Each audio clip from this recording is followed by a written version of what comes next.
All right, so we're back with Miss Harvey, who, after she had surgery on her wrist, she had a rupture of the tendon that moves the thumb up and down, mostly up, extends the thumb.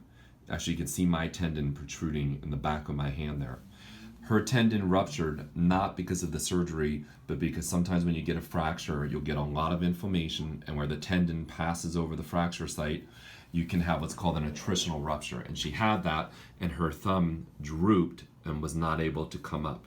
So what we did to fix this, we didn't really fix it, but we kind of cheated nature.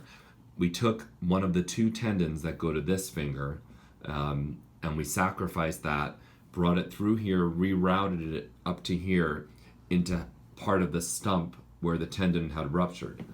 And what that does is that simulates the tendon which straightens this one out. So go ahead and make it straight. Don't let me push it down. Good. And then bend and straighten out again.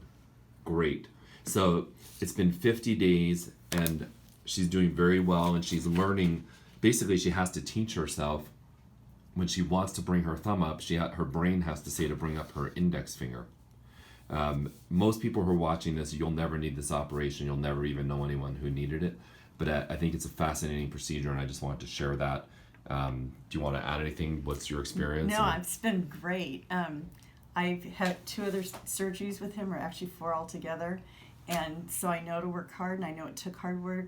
But when I first had the cast off, I couldn't even, barely move that. And I'm so happy. Cast has only been off for like 10 days, I think.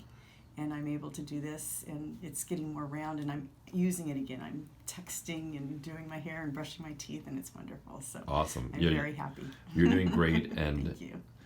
Keep up the good work. Thank you.